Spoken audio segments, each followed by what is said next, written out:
Hello दोस्तों, आज हम क्लास 10th के साइंस के वीवीआई मोस्ट क्वेश्चन का सोल्व करने जा रहे हैं। प्लीज़ आप सब नए हो तो हमारे चैनल को सब्सक्राइब कर दीजिएगा। अगर आप इस तरह की वीडियो देखना चाहते हैं तो सब्सक्राइब करके बेल आइकन को घंटे को दबा देना। आज हम मोस्ट इम्पोर्टेंट साइंस के 20 क्वेश्चन को हल करने वाले हैं। एमसीआई क्वेश्चन 2025 के लिए मोस्ट इम्पोर्टेंट क्वेश्चन। आज का पहला प्रश्न है, हजामत के लिए किस दर्पण का उपयोग होता है? आप सभी को बताना है। ऑप्शन ए है अवतल दर्पण, ऑप्शन बी है उत्तल दर्पण, ऑप्शन सी है समतल दर्पण, ऑप्शन डी है इनमें से कोई नहीं। आप सब अपना अपना आंसर कमेंट में प्लीज़ रिप्लाई करें। तो फर्स्ट का आंसर हो जाएगा हजामती के लिए उत्तल दर्पण का उपयोग होता है, ऑप्शन ए होगा।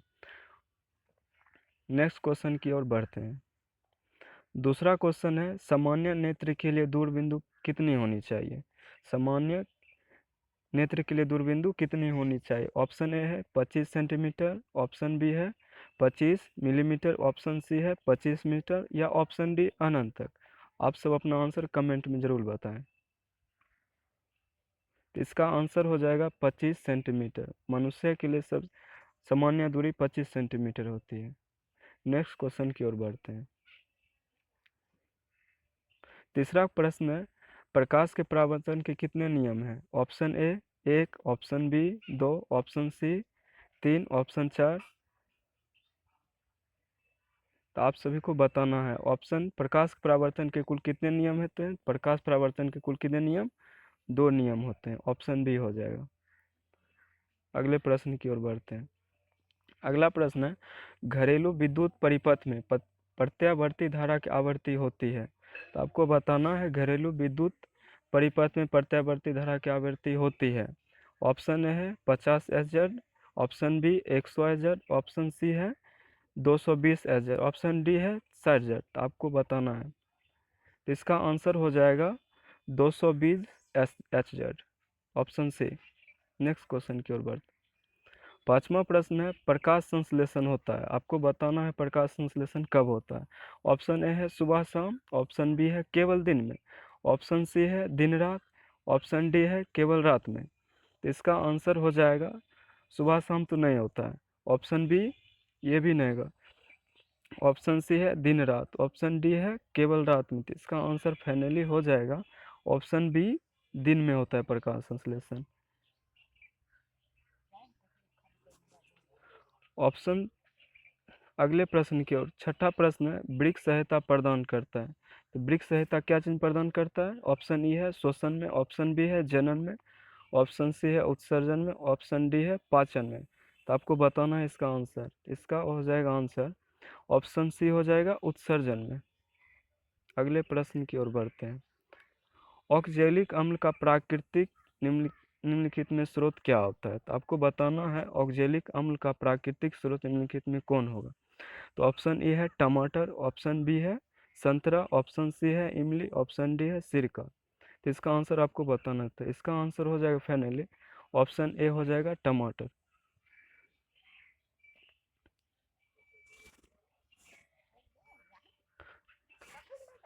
अगला प्रश्न है आठवां, सबसे कठोर प्राकृतिक पदार्थ कौन होता है? तो आपको बताना है सबसे कठोर पदार्थ कौन होता है। तो ऑप्शन ए है चांदी, ऑप्शन बी है लोहा, ऑप्शन सी है सोना, ऑप्शन डी है हीरा। तो आपको इसका आंसर बताना है। तो इसका आंसर फाइनली हो जाएगा ऑप्शन डी हीरा सबसे कठोर पदार्थ होता है। नेक्स्ट प्रश्न है, निम्न में से सबसे तेज हृदय धड़कन किसका धड़कता है? तो आपको बताना है किसका धड़कन हृदय सबसे अधिक धड़कता है तेज। तो ऑप्शन ए है हाथी, ऑप्शन बी है आदमी, ऑप्शन सी है चूहा, ऑप्शन डी है बंदर। इसका आंसर आपको बताना है। इसका आंसर आपको हो जाएगा ऑप्शन सी चूहा। चूहा का हृदय धड़कन सबसे तेज धड़कता है। 10वां प्रश्न, इंद्रधनुष रंगीन क्यों होता है? तो आपको बताना है इंद्रधनुष रंगीन क्यों होता है। ऑप्शन ए है जल कण द्वारा श्वेत प्रकाश के वर्ण विक्षेपण के कारण, ऑप्शन बी है जल कण द्वारा अवशोषण के कारण, ऑप्शन सी है वायु द्वारा श्वेत प्रकाश के वर्ण विक्षेपण के कारण, ऑप्शन डी है इनमें से कोई नहीं। इसका प्रश्न का उत्तर आपको बताना है। इसका हो जाएगा ऑप्शन ए जल कण के द्वारा श्वेत प्रकाश क्या होता है, वर्ण विक्षेपण होता है, जिसके कारण क्या होता है, आसमान में इंद्रधनुष हमें दिखाई पड़ते हैं। नेक्स्ट प्रश्न की ओर बढ़ते हैं। तो अगला प्रश्न है, किससे बचने के लिए आयोडीन युक्त नमक के प्रयोग की सलाह दी जाती है। आपको बताना है आयोडीन जो होता है वो किस रोग से बचने के लिए सलाह दी जाती है। ऑप्शन ए है मधुमेह, ऑप्शन बी है घेंगा, ऑप्शन सी है उच्च रक्तचाप, ऑप्शन डी है या इनमें से कोई नहीं। तो इसका आपको प्रश्न का उत्तर बताना है। तो इसका हो जाएगा ऑप्शन बी। ऑप्शन बी हो जाएगा घेंगा रोग। घेंगा रोग से बचने के लिए आयोडीन का प्रयोग करना चाहिए, इसकी सलाह दी जाती है। 12 नंबर प्रश्न है, शुद्ध सोने कितने कैरेट का होता है। तो आपको बताना है शुद्ध सोने कितने कैरेट का होता है। तो ऑप्शन ए है 20, ऑप्शन बी है 22, ऑप्शन सी है 24, ऑप्शन डी है 26। तो शुद्ध सोने जो होते हैं वो होते हैं 24 कैरेट। कितने कैरेट के होते हैं, 24 कैरेट। ऑप्शन सी हो जाएगा इसका। प्रश्न 13 है, शुद्ध जल का पीएच मान होता है। तो आपको बताना है शुद्ध जल का पीएच मान होता है। ऑप्शन ए है 0, ऑप्शन बी है 5, ऑप्शन सी है 7, ऑप्शन डी है 14। तो इसका आंसर आपको बताना है। तो इसका आंसर हो जाएगा ऑप्शन सी 7 होता है। शुद्ध जल का पीएच मान कितना होता है, 7। नेक्स्ट प्रश्न की ओर बढ़ते हैं। तो 14 नंबर प्रश्न है, निम्नलिखित में किस धातु को केरोसिन में डुबा कर रखते हैं। मोस्ट इंपॉर्टेंट क्वेश्चन है, इसका बताना है। ऑप्शन ए है सोडियम, ऑप्शन बी है मैग्नीशियम, ऑप्शन सी है टंगस्टन, ऑप्शन डी है पारा। देखो किस धातु को रखा था केरोसिन डुबा के, इसका आंसर फाइनली हो जाएगा ऑप्शन ए हो जाएगा सोडियम। सोडियम एक ऐसा धातु है जिसे हम क्या करते हैं, केरोसिन डुबा के क्या करते हैं, रखते हैं। चलते हैं अगले प्रश्न की ओर। अगला प्रश्न है, वायुमंडल में नाइट्रोजन की मात्रा होती है। तो आपको बताना है वायुमंडल में नाइट्रोजन की मात्रा कितनी होती है। ऑप्शन ए है 20%, ऑप्शन ए है 20%, ऑप्शन बी है 78%, ऑप्शन सी है 0.3%, ऑप्शन डी है 50%। तो आपको बताना है वायुमंडल में नाइट्रोजन की मात्रा कितनी होती है। तो वायुमंडल में नाइट्रोजन की मात्रा 78% होती है। अगले प्रश्न की ओर बढ़ते हैं। अगला प्रश्न है 16, अवतल दर्पण की फोकस दूरी क्या होती है। तो आपको बताना है अवतल दर्पण जो होता है उसकी फोकस दूरी क्या होती है। तो ऑप्शन ए है धनात्मक, ऑप्शन बी है ऋणात्मक, ऑप्शन सी है ऋणात्मक एवं धनात्मक, ऑप्शन डी है शून्य। तो आपको इसका आंसर बताना है अवतल दर्पण की फोकस दूरी क्या होती है। तो अवतल दर्पण जब भी पूछे तो अवतल दर्पण की हमेशा फोकस दूरी क्या होती है, ऋणात्मक होती है। क्या होती है, ऋणात्मक। और पूछे इसी में यदि उत्तल दर्पण का फोकस दूरी, तो उत्तल दर्पण का फोकस दूरी क्या होती है, धनात्मक होती है। क्या होती है, धनात्मक होती है। अगले प्रश्न की ओर। ऑप्शन 17 है। 17 प्रश्न कर रहा है, समतल दर्पण की फोकस दूरी क्या होती है। तो आपको बताना है समतल दर्पण की फोकस दूरी क्या होती है। तो ऑप्शन ए है अनंत, ऑप्शन बी है शून्य, ऑप्शन सी है 100 सेंटीमीटर, ऑप्शन डी है 50 सेंटीमीटर। देखो समतल दर्पण जब भी बात करें समतल दर्पण की फोकस दूरी क्या होती है, अनंत होती है। क्या होती है, अनंत होती है। इसकी कोई सीमा नहीं होती है। अगले प्रश्न की ओर बढ़ते हैं।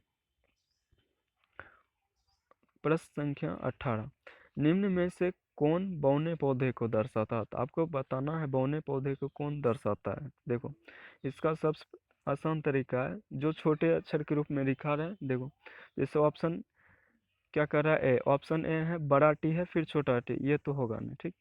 ऑप्शन बी कर रहा है दोनों बड़ा टी है, तो ये भी नहीं होगा। देखो बौने पौधे की बात कर रहा है तो बौने पौधा पौधा कौन हो जाएगा, ऑप्शन सी छोटा टी, दोनों टी। अगले प्रश्न की ओर बढ़ते हैं इसी के साथ।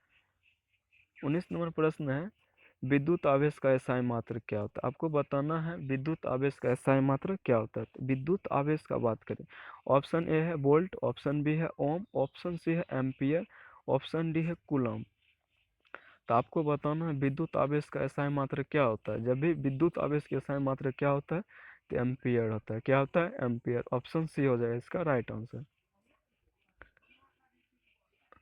20 नंबर प्रश्न है, एक साधारण प्रिज्म कितने सतहों से घिरा होता है। तो आपको बताना एक साधारण प्रिज्म कितने सतहों से घिरा होता है। तो ऑप्शन ए है 5, ऑप्शन बी है 4, ऑप्शन सी है 3, ऑप्शन डी है 6। तो आपको बताना एक साधारण जो प्रिज्म होता है वो कितने सतहों से घिरा होता है। तो एक साधारण प्रिज्म होता है वो 5 सतहों से घिरा होता है। कितने सतहों से होता है? 5 सतहों से घिरा होता है। इसी के साथ आज हमारा पूरा प्रश्न 1 से 20 तक हम सोल्व किए। मोस्ट वीवीआई क्वेश्चन है, आप कितने प्रश्नों का सही उत्तर दिए हैं आप प्लीज़ हमें रिप्लाई में बताएं। अगर आप नए हो तो इस चैनल सब्सक्राइब कर लेना और बेल आइकन को दबा देना। आप कितने 20 में सही प्रश्न लाए हैं ज़रूर बताना।